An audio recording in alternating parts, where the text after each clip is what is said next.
This is Bill Macheras coming to you live from our Press Box Overtime studio. Tonight is the first of hopefully a weekly college football weekly show where we're going to talk about the big games here in the state involving Florida, Florida State, Miami, and UCF, and then look at some of the top games around the country. Actually, there's 5 top games this week, and believe it or not, 2 of them involve 2 of our teams from Florida. So let's go ahead and get started. I can't get started without bringing on my number one fan, my number one Press Box Overtime administrator. That's Mr. Doug Cook. And Doug, welcome to Press Box Overtime. Bill, how you doing tonight? I'm doing pretty good. You doing all right? Now, just for those of you all that know us, yes, we are Gator fans. We're not going to make any qualms about that, but we're also going to talk about other games, etc. But with that, we're going to start talking about the Gators first and then move our way into the other teams. And so, Doug, real quick, we've actually got number 7, Utah, coming to Florida this Saturday. I can't remember the last time that there was a number 7 team ranked in the top 10 that was visiting a team that had a losing record the year before and is only a 2.5-point favorite. I think a lot of that has to do with just Florida, being an SEC team, playing in front of 90,000 screaming fans and sellout Ben Hill Griffin Stadium, and like our basketball coach a few years ago, playing a little Billy ball with Billy Napier. So what do you think? You think Florida's actually got a chance? Do you think Vegas knows something with Utah only being a 2.5-point favorite? Well, I've studied both teams. I've listened to both coaches. Utah is really concerned about the heat and the speed of the Gators, and they've got a great quarterback in that Cam Rising. He had over 2,400 passing yards and 20 touchdowns last year. So Right. We got a quarterback coming in that can do it. So I'm a little concerned about that. But I've also studied our players. And we've got a good bunch of kids. We've got some speed. We got a good defense. I'm impressed with the running backs we have. Quarterback is still a little iffy, but I think it's going to be a good game. I really do. And coming into the swamp's not easy, as you know, Bill. Well, and you're exactly right. A lot of people, I've seen some stuff on social media this week about, who is Utah and, all this stuff. Well, Utah was 10-4 last year, 8-1 in the Pac-12. And they beat Oregon pretty handily, 38-10 in the championship game, just a few weeks after they beat them, I think, 38-13 in the regular season. So, and Kyle Whittingham is probably, in my opinion, one of the top 10 coaches of the year. They've got the quarterback coming back. They got a real strong defense. Utah's a real deal. They are, ranked at 7. That's kind of scary. But coming into the swamp, it's Gators aren't going to lay down. Under Billy, I've seen a lot of change. I've studied it. I've listened to him speak. Discipline is the key with this man, and you cannot have a successful program without discipline. And we didn't have it last year. This year, it's a different story. And I think our Gators are going to be ready to play. They're going to be excited. It's going to be a sellout crowd. So I'm excited about it. I'll be honest with you, I can't even sleep the last few nights. I can't sleep. I get up at 2 o'clock in the morning. I turn on YouTube and watch some of the old Tebow games, So I'm ready for it. Well, and you're right. You mentioned Rising, the quarterback who had the 20 touchdowns last year. They got a good running back in Tavion Thomas, 2 of the top tight ends actually in the country. And most of their defense is coming back with a great secondary. So, and I'm like you, I've been a Gator fan since, my dad took me up to watch games back in the old days. Part of me is still, are they going to win 6 games? Part of me, though, is excited. There's not been a lot of noise out there. And by that, there's not been a lot of chatter. Like you just said, I think it's, they're getting down to business. And I think one of the factors is going to be Anthony Richardson. Is he the Anthony Richardson that they're saying is going to be a top 10 pick in the NFL next year? Or is he Anthony Richardson that just didn't have the support last year from our previous coach and maybe isn't ready to step on that big stage? But, and listening to him and reading, I like that they're staying professional. There's no bulletin board noise coming out there on Twitter, and they're acting like they're ready to play.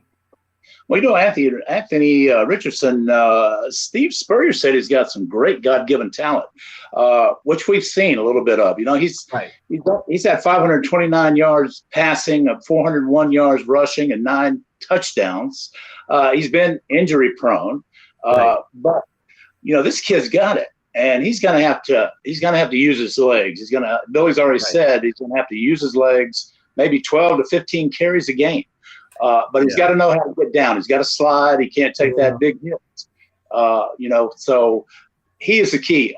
The quarterback is the key to any successful football program. If you got a great one, you're going to win some games.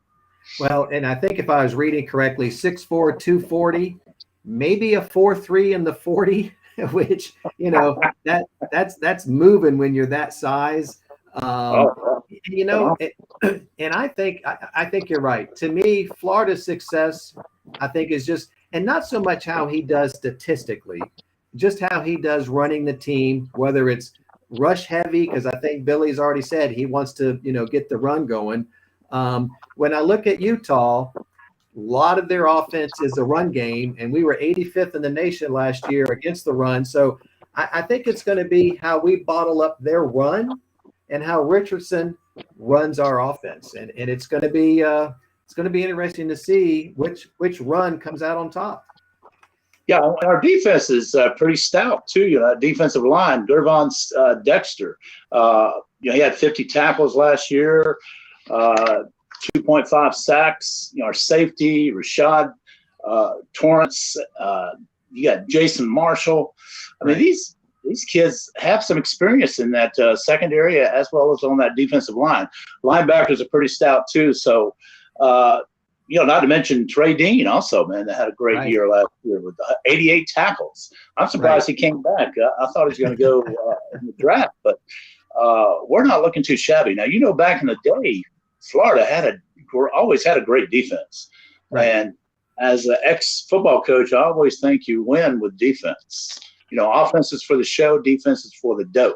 So if you're going to stop them from scoring, you're going to tie at least. But, some people disagree with me with that, but especially the offensive coordinators. But if you got a great defense, you're going to win some ball games. Right. So in summary, and before we close off, so let me ask you this. I've seen a lot of stuff, again, like you have, going online and just looking at all the one of my favorite words, a plethora of information you could find. A lot of people have us 4th in the SEC East behind Georgia, Kentucky, and Tennessee. Now, the good thing is, in about 4 weeks, we're going to know pretty quickly, because after Utah, we've got Kentucky. 2 weeks later, we got Tennessee. So there's not going to be any more guesswork before September's over. I like Kentucky. I like Coach Stoops. Let's be honest, not a big Tennessee fan. I think they're just, and again, they might be right. I think they're just jumping the gun a little bit too soon. But the good news is we're going to put our money where our mouth is in another week when we host Kentucky. Exactly. I think if we can jump out and beat Kentucky and Tennessee, we'll be on our way. Kentucky, they're a good team. They're a good team. Right. Like you said, Steve done a good job. Last year when we played them, I thought we quit. Going back and watching the film the other day, I thought we quit on Kentucky for some reason, and we went downhill after that for some reason. Right. But Right. If we can make it to LSU, which I think LSU is going to be an average team with all the investigation and sanctions that are coming forth for their illegal operations there in their football program, I think that's going to hurt them. It's going to hurt the team. So I think if we can get LSU, man, it's going to be interesting. Well, and I agree with you 100%. And I think this Utah game is going to springboard what happens 2 out of the next 3 weeks, because I think we got I forgot which team it is, but we've got a high school team in between there, like a lot of schools do the first couple of weeks. So give me your keys to Florida pulling out a win against number 7 Utah. Well, we got to be consistent at the quarterback position, passing. We've got some good running backs, and this Osiris Terrence, who came with Billy, from Louisiana. He's the real deal at guard. He's a lineman. He's an offensive lineman at guard. Yeah, I think he might get drafted top 10, I believe. Yeah. He's only going to be with us 1 year. Right. But we have to be consistent with our passing game. We've got to block, of course, and play great defense. So, like I said, your quarterback's your key to your program. Right. And we've got to get some leadership out of Richardson as well. And our offensive line is fairly strong too, I think. The three starters back from last year. Right. So I think it looks very favorable to me. Yeah, and I agree with you. I think, and you're right. And I don't think Anthony Richardson has a Heisman game. I think he just has to be solid. And don't worry about the 90,000 people in the stands. Worry about the other 83 or whatever it is that are on the sideline with you, because he plays well. It's going to pump them up. I'd like to see him throw for maybe 150, 200 yards, run for about 75, and keep the Utah defense on their toes enough where we can get that running game going. I think we need to minimize our penalties. What did we do last year? All those illegal starts and, all that. We need to get rid of that. And that's just a lack of discipline. Yeah. And I think you were right earlier when you said, I think it's going to could be our secondary stopping their run game in case their runners do get through the first line. So I think if we just play solid ball, hang in there the first quarter, because as you know, the longer it stays close, the more confidence we're going to get. And I think, not to put a lot of pressure on Richardson, doesn't have to have a great game, just a solid game and not a lot of mistakes. Right. He's got to minimize his mistakes, and he's got to use his legs. He's going to have to use his legs. But we've got that Ricky Pearsall, who came out of transfer from Arizona State. Right. It's not too shabby with 580 yards last year and 4 touchdowns. And we got Shorter as well. Right. That's a good running back. So I think, and Billy, from what I understand with Billy studying him and his place, he likes to establish a running game first and come back with that short pass. Right. So I'm excited to see what's going to happen. I am too. So just to remind our viewers, in case you're watching live now, you watch later on, that game is at 7:00 Saturday on ESPN. Also, that's listed as one of the top 5 games in the country this week. Again, week 1, not a lot of top games, but that's one of them. Here's another one. Here's another top game. Sunday night at 7:30 on ESPN. 2 teams with losing records last year. FSU at LSU. LSU is a 3-point favorite. They're playing, I think, in the Saints in the dome there. FSU 5-7, 4-4 last year. They had that overtime loss to Notre Dame. And we just thought, oh, wow, look at this. They're for real. And then the next week they lost to Jackson State at home, and that kind of set the trend for them. I like Mike Norvell. He's in his 3rd year. LSU, 2 words, Brian Kelly. So it's going to be an interesting game. I might give a slight edge to LSU because of Brian Kelly and because of playing at LSU. But I hope FSU has a good showing. Well, I'm a big Bobby Bowden fan. When I coached football, Bobby was my mentor. Number one reason, because he believed in God, and he brought that on the field with him, just like I did at Cocoa High School, to help these boys and to be better characters, etc. But I do like Florida State, as long as they're not playing Florida. But Norvell's going to have to do something real serious, real quick this year, because there's some boys waiting in the wings to take his job. One for Jacksonville State, I believe it is. You and I have talked about that. I mean, if Deion, look what he's done in a very short period of time, and we've talked about. I keep forgetting his name. The other gentleman that is the coach, I think, at Tennessee Tech, other ex-running back in the pros. It might be Eddie George, but they're starting to put those HBCUs on the big screen. I think he's on TV again this week. But they got the one guy they signed that had an NIL. So I mean, how Five would star. that be?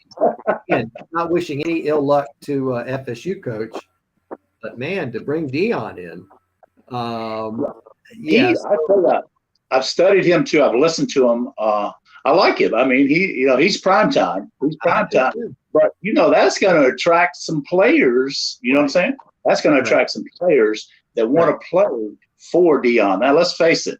You got to have some 5 stars, 4 stars to win a national championship. Right. We all know that. It's plain and simple. You got to have the best players.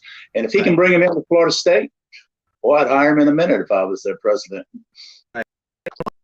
About Florida State, and I know I'm not going to pronounce this correctly. They did have a warm-up game. I guess we call it week 0 against Duquesne. I don't know if I pronounced it right. 47-7.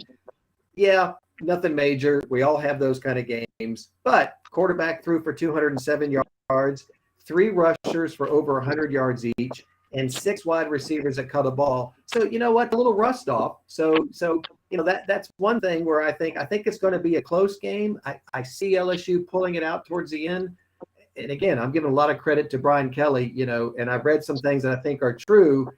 He just knew at Notre Dame, unless you finish 12, 13-0 every year, you're just not going to get into the college football playoffs a lot. You've got to go to a conference. And I think that's the main reason why he came to the SEC, to legitimately earn his way in.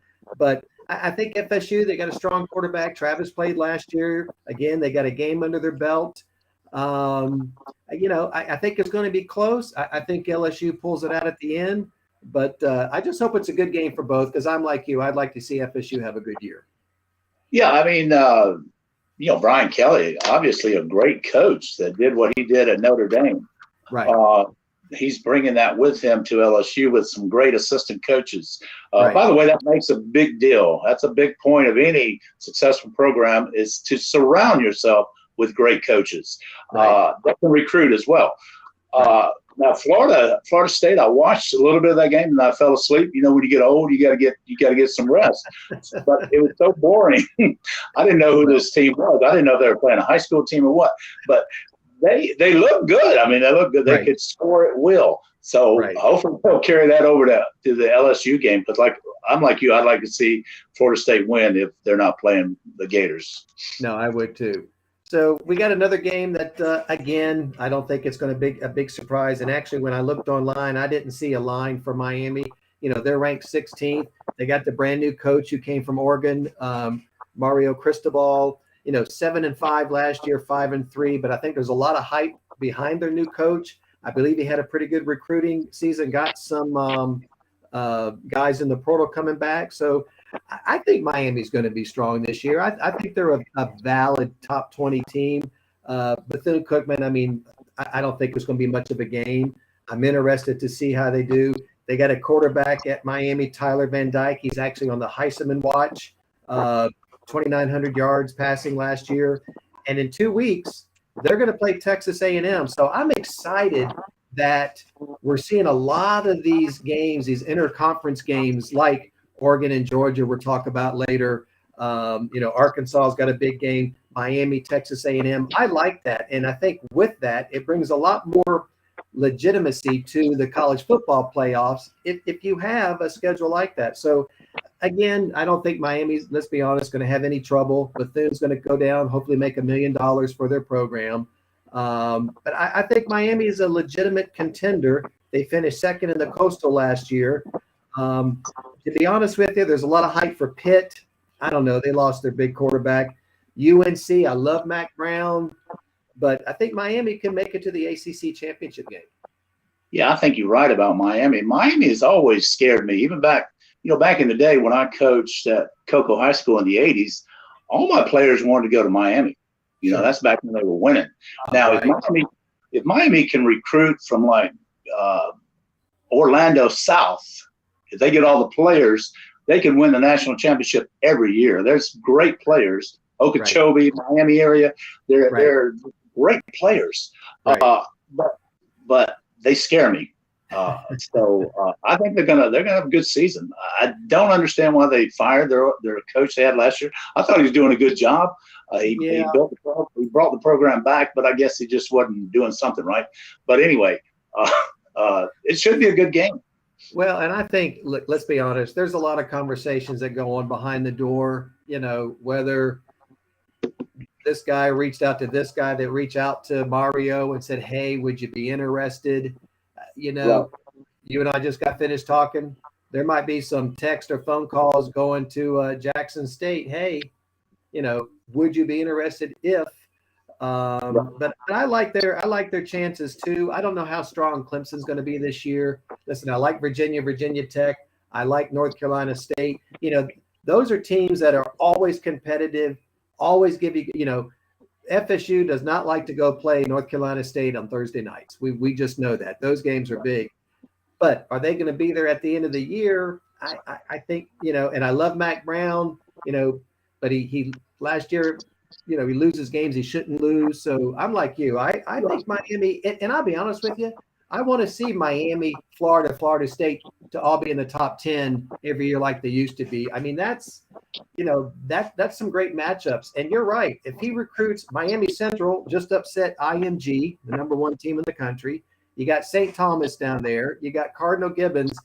If he just recruits from West Palm Beach South, he's going to do okay. He would dominate. Well, I think Mac Brown, you're talking about Mac Brown, he's like us. I think he needs to retire, man. He's been around forever. I don't know how he can relate to the players, man. I don't know. But, they open up, Miami opens up with Bethune-Cookman, and they have Southern Miss. Right. So they should win those 2 games. And then we come around to Texas A&M. I hope they win, beat Texas A&M as well. But I was watching Texas A&M and Arkansas play. Arkansas beat them like a rug last year. Yeah. And I love that coach at Arkansas. I do too. Look out for Arkansas, my man. Look out for Arkansas. That quarterback split. They've got some great players, man.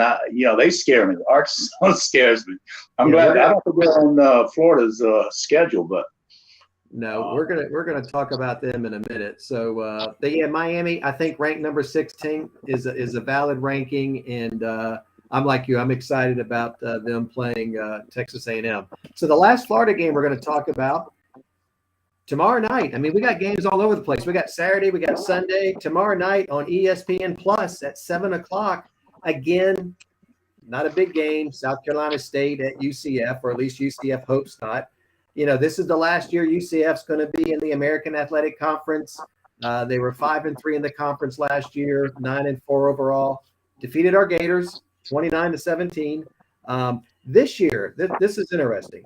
They got 7 home games. They got 9 out of 12 games in the state of Florida because I think they play at FAU and USF. So, they got a running back coming back that in 8 games ran for 700 yards. They got the transfer quarterback from Ole Miss, John Plumlee. Now, here's an interesting fact about him. Quarterback in 2019, wide receiver the last 2 years. So, again, you coach football, how much rust does he have to come back now after 3 years to be a quarterback? So I think UCF wants to make a statement before they go to the Big 12. I think with all the home games, not knowing what Cincinnati and Houston have this year, I think they've got a good chance. So, again, it's a warm-up game for them, but I'm sure they want to do a lot this year before they move on to the Big 12. Yeah, and don't forget Gus Malzahn, man. He's making $2.3 million at University of Central Florida. I mean, it's a retirement job for him. Let's face it, man. He came here out of the SEC. He's got to be a great coach to be the coach at Auburn. His overall record is 86-42. He won 4 state championships in Arkansas in school. And he's in the Hall of Fame, high school Hall of Fame in Arkansas. Started at Arkansas State 18-6, and his record at Auburn was 68-35. And of course, he beat our Gators, which that was a total embarrassment. But he's a great coach. Let's not forget that. Just because you get fired doesn't mean that you're not competent. There's an old saying in coaching that you are hired to be fired. in coaching. So, some people go, well, like I've talked with people, well, Gus Miles, he's terrible. He got fired from Auburn. No, watch out, man. Was he, right. What was he, 9-4 last year? Just coming in. And I think that's, and you bring up a good point. When you get these high powered jobs, whether it's teams in the SEC, whatever, USC, Ohio State, there's an expectation like Florida, we win 10 games, and yes, we were in 3 straight top 6 bowl games a few years ago. But the expectations are so high. I'm like you. Should Gus have gotten fired? Not in my book. But when you got big boosters willing to pay big money and say we can't keep losing to Alabama, 9 games is not enough. Yeah, you're right. We got to put a little perspective on getting fired. Doesn't necessarily mean you did a bad job. Right. Well, that's the thing about it nowadays. It's all about the money. It's about the wins. But they've got UCF's got a great receiver in Ryan O'Keefe. He had 111 catches, for over almost 1,300 yards and 10 touchdowns. This kid, he's probably going to be the first round draft pick. But they've got some great players. I look down the list. They've got some transfer kid, Kobe Hudson from Auburn. Transferred. So, man, UCF. I'm highlighting you. Oh, okay. UCF is. I thought you loved me. UCF is definitely. They're going to be up there. I think, man. I'm excited about. I'm excited about them because I went to that school when it was FTU. We didn't have a football program. We had a heck of a basketball program with Torchy Clark, who was the basketball coach. But I'm excited about it. I'm excited about UCF. Yeah, and you and I talked about it before, and people that know me, I've got one of those 9-year bachelor's degrees, went to right here in town, BCC, went up to Florida, where I say that's where I got my education. Floundered around, started work, and didn't know what I wanted to do, and actually graduated at UCF. So I'm glad that they gave me that opportunity to finish my degree. So I'm a Knight as much as I am a Gator. It wasn't real big when they declared themselves national champions a few years ago, and I think I even did a little thing on Facebook, whether it was before I started Press Box Overtime or not. Penn State, I believe, has 5 undefeated seasons in their history where they didn't win the national championship. You and I, and a lot of people that might listen to our program, realize it was all on voters. We've had split champions because one year they vote for Alabama and half vote. We had the UPI poll and the AP. So there's been a plethora, there's that word again, of undefeated, not winning the national champion. So that kind of got me on edge. And of course, last year, you beat the Gators. Not going to make any excuses whatsoever. Now we're the champions of the state of Florida. I'm excited for 2 reasons. One, I want them to do well, and I'm glad they're going into a Power 5 conference.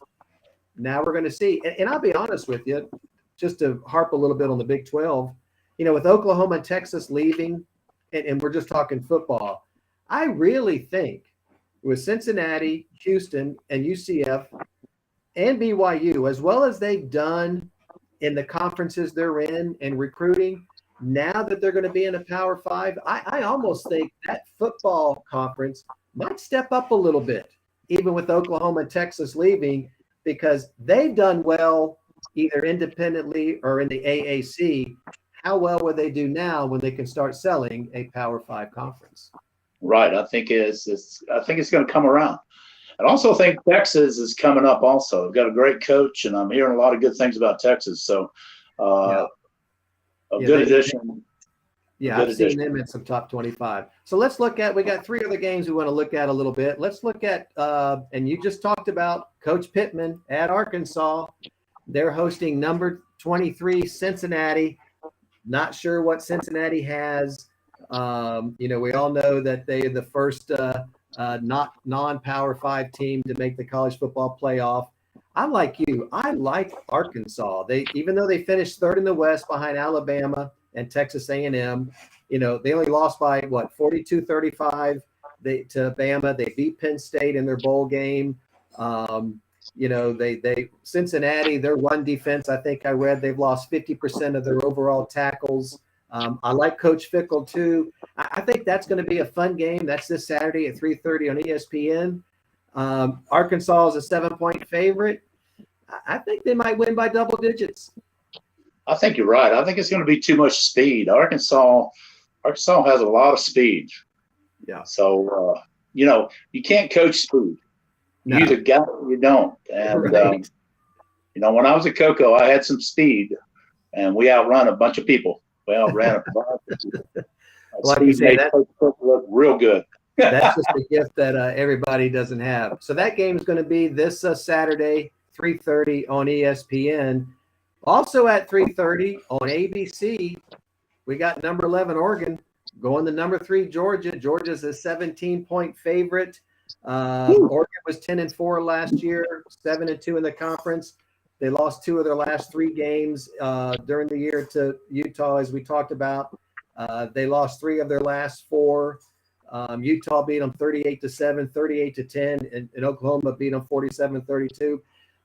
I like Oregon, but when they get in the, correct me if I'm wrong, but it just seems like, when they make the college football playoff, or when they make the Rose Bowl, or they make a big, it just seems at the end they're just not there. I don't know what Georgia really has. I don't know if they've earned already to be ranked 3rd. I guess they have, because they're the defending national champions, even though they had 15 players drafted. I think we're going to learn a lot about both teams in this game. I think you're right. I'm from a small town, Austell, Georgia, and we used to have our hunting dogs, and they'd go after ducks. You know what I mean? And they'd bring them back. The ducks didn't look too good when they brought them back, but the ducks they're just they're going to be out of their element when they jump. They come on. These Georgia Bulldogs jump on them, man. The Bulldogs are reloaded, and they're going to be awesome.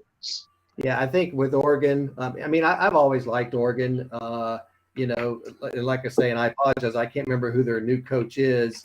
And they had a good year last year, but first game off the bat to play the defending national champion at Georgia, national TV, that's probably not the first game you want to have under your belt. I don't know. Maybe Oregon will beat the spread. Maybe they won't quite win by, lose by 17. But I'm like you. I have a fear that by the middle of the second quarter, the wheels could come off and we might be switching to another channel. Well, I know one thing about Oregon. They always look good. Their uniforms are nice. I think Nike provides them everything there. So, yeah, they look good, but they're going to have to play better than they look. I think so. They're going to have to come out and really show something against Georgia. I wouldn't want to open up with Georgia if I were them. No, and I think I'm going to. So the last game we're going to talk about real quick here is what they say could be the number 1 game of the day. That's going to be Saturday at 7:30. So we got the Gators going up against this game. We've got the Oregon game going against the Arkansas game. So we're going to be using that remote control. Number 5 Notre Dame at number 2 Ohio State. Who would have thought that Notre Dame is the one who last year made the college football playoff, not Ohio State? As we know, they lost to Michigan for the first time in a long time. But I'm like you, Ryan Day, he's doing a hell of a job. He's reloaded. I'm going to be honest with you. I don't think Notre Dame's going to beat the spread. Oh, no way. Notre Dame's got a new coach, number 1. Right. And number 2, Ohio State. Tradition of winning. And like you said, their head coach has done a wonderful job. Right. I'd put my money on Ohio for sure. Yeah. They've got quarterback C.J. Stroud coming back. They say he's the 4th best rated quarterback in the country. Last year, he ranked number 3 in the country with almost a 72% completion rate. Number 2 in pass efficiency at 186.56, 4,400 yards, 3rd in touchdowns with 44, 1st in quarterback rating, and he's coming back. So you got a guy with that. And they're ticked off because they didn't make the college football playoffs. Right. And you can say what you want to about Notre Dame. You love them, you hate them, whatever. You beat Notre Dame, you put a check mark on your schedule. Yeah. Notre Dame, I'm not Catholic or anything. I'm a good Baptist boy, but I do like Notre Dame just because of the whole mystique about it, Newt Rockne and all that stuff, man. I pull for them. But, I'm just afraid that they bit off more than they can chew when they jump on the Buckeyes. Maybe we should have matched them up with Oregon and let's have Georgia play Ohio State Saturday. It might have been two better. And, you mentioned Marcus Freeman, the new coach. I like him. I saw the video when they introduced him because he was an assistant coach. He's an Ohio State alumni. So, again, got a little history between the two teams. Let's be honest. Notre Dame needs to get in a conference so we can, just like we said about Miami years ago, Right. Notre Dame, you just kind of need to earn your way in. And I think a lot of us, and I'm one of them, that, like they say, you got to win your conference. Steve Spurrier always said, forget about the national, we got to win the conference. If we win the SEC, chances are we're going to be in the title game. And I agree with him on that. So I think Ohio State has a lot to prove. I can see that point spread being beaten. So I think you're right, Bill. They need to be in a conference. I think it would help your recruiting also. Because it's all about recruiting, and this this new process where kids are getting paid. They're going to go to the best school they can, and make the most money they can. It's more of it's big time business now. So you gotta play that angle if you want to win a national championship. If that's your goal, to win a national championship. So you gotta have the best players. Yeah, and years ago, I think their schedule had that. They had the USC, the Michigan State, Michigan. Now. USC, though, I think that's going to be turned around. A lot of those marquee games years ago weren't marquee games anymore. And then when you factor in they had to play 4 or 5 ACC, I mean, they didn't have the schedule. You're still playing at Purdue, you're playing Indiana, you're playing Michigan State, which is hot and cold. They just didn't have the schedule. Last year they did. But I'm like you. I'd like to see them get into a conference and but I'm going to be excited to just kind of see what Ohio State has, on Saturday night.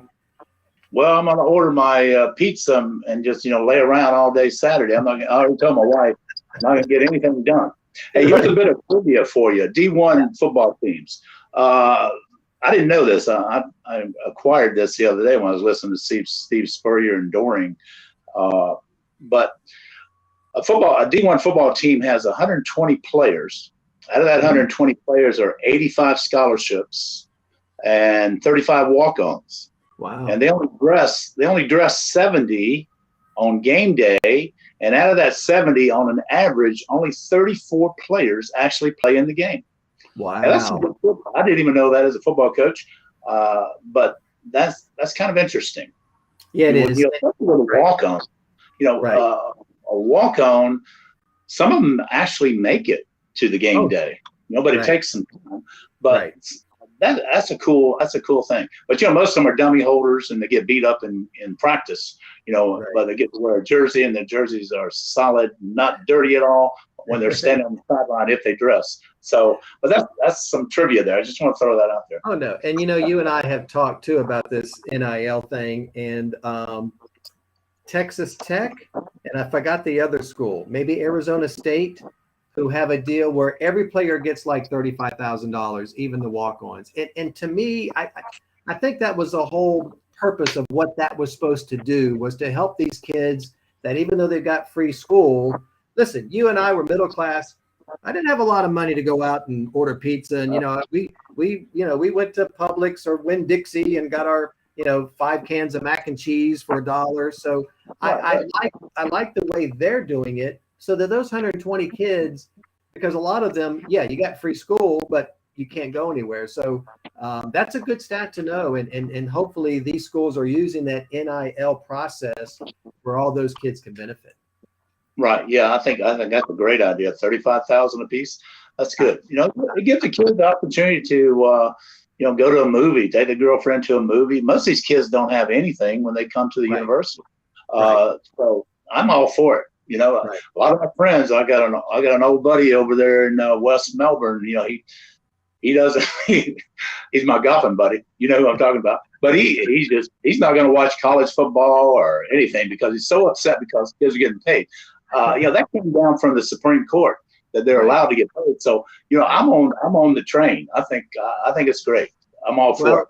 Listen, and you and I remember it wasn't too long ago when freshmen could not play, varsity college, or Bill Walton would have won 4 national championships with UCLA. He only won 3 because he couldn't play as a freshman. So things. I remember they used to have JV teams. Yeah, exactly. Now I think a lot of schools have like club teams with other sports, but I'm like you. I starting at 10 o'clock whenever game day comes on till midnight. I'll do anything you want me to do as long as it's in this living room vicinity. And, otherwise, I'll do it on Sunday. So I'm with you. So nothing better than college football. No, I don't think so. Upset picks. I think the first one we're going to go with Florida. I think Florida. I think Billy's gone out there and said, hey, get there early at the stadium, pack the stadium. I think he wants it packed. So when they're out there practicing, as far as Utah warm-ups, they're going to hear that crowd. And yes, I know they've been practicing in front of big speakers and heat. There ain't no speakers or heat that's going to beat what it's going to feel like at 7 o'clock Saturday night. Because you and I have been there at a night game, and even a night game's hot. Oh, it's going to be rock and rolling, man. These Utah Utes coming in, they're going to have a breathing problem. The air down here, is not like it is in Utah. So they may be exhausted by halftime. I don't know. They may not even come out second half. That's what like my dad used to say. I hear the buses being warmed up. I don't see a lot of other big games. There's a lot of other games going on that we're not going to talk about. I think FSU's got a good chance. I think main reason is, or 2 reasons. They got a returning quarterback who had some good stats last year, and they've got a game under their belt. So like you said, even though they played a team that, we all like to play, hey, they scored 47 points. I watched some of that game. They looked pretty good. They didn't make a lot of mistakes. They ran their routes. I think that might end up being one of the more competitive games of the weekend. Yeah, that gets some of the bugs out. When they go back after that game, they go back and watch the film probably the next day, and you got 10 or 12 coaches jumping your butt if you did something wrong. You know what I mean? It's not a nice situation. We see coaches come out in public and they talk, and everything's nice, but you get in that locker room or you get in that film room. Things aren't very nice. People are getting their rear ends chewed out if they make a mistake. So yeah, they got one game under their belt. They'll be a lot better on that second game. Yeah, I think so. So that's a quick wrap up of the top 4 games here in the state. Again, we got UCF coming up tomorrow night, Florida and Miami on Saturday, Florida State on Sunday night. We got the 3 big games between ranked teams on Saturday. So we got a lot to look forward to. As always, my friend, Coach Cook, I appreciate you joining us, and I'm sure we'll be chatting back and forth on Saturday. Well, I forgot to mention that, this show was brought to you by Walmart ice cream sandwiches. All right. And I eat my last one, so I'm heading there right after I get off of this show to get my ice cream sandwiches. Get your ice cream sandwiches. They are delicious. And you know what? Even Walmart brand, great value. You know what? You just can't beat an ice cream sandwich. I don't care what the box says. You can't beat it. But you only need to eat one a day. That's right. Yeah. Most of us you buy those little minis. You got those little minis. I can get 2 of those. I can get all right, my young friend. Be good. Thanks for joining me. I'll talk to you Saturday. All right. Take care. All right, take care. All right, that was my good friend Doug Cook, retired administrator from Satellite High School, head coach at Cocoa High School back in the late 80s, helping me out here on our first of our weekly College Football Weekly shows. And don't forget, tomorrow night, right here on Twitter and YouTube, right back at 7:30, I will have my first Brevard Football Live, where I talk about all the high school teams here in Brevard County, how they did this past week. Everybody played except for Merritt Island. Everybody plays Friday except for Coco. Coco's off. O'Galley's game is tomorrow night. So I'm excited to talk a little bit about how those games went last week and what these games look like both tomorrow night. I'll talk about my brand new standout 7 poll, and it might surprise you as far as who I have ranked in the top 7. But join me tomorrow night. Again, thanks to Coach Cook for joining me tonight. I'll be right back here at 7:30 tomorrow to talk about high school football. And again, enjoy the rest of your evening. Football season, it's in the air, and it's not just a game anymore. Hey, thanks for joining me. I'm Bill Macheras from Press Box Overtime. We'll see you tomorrow night.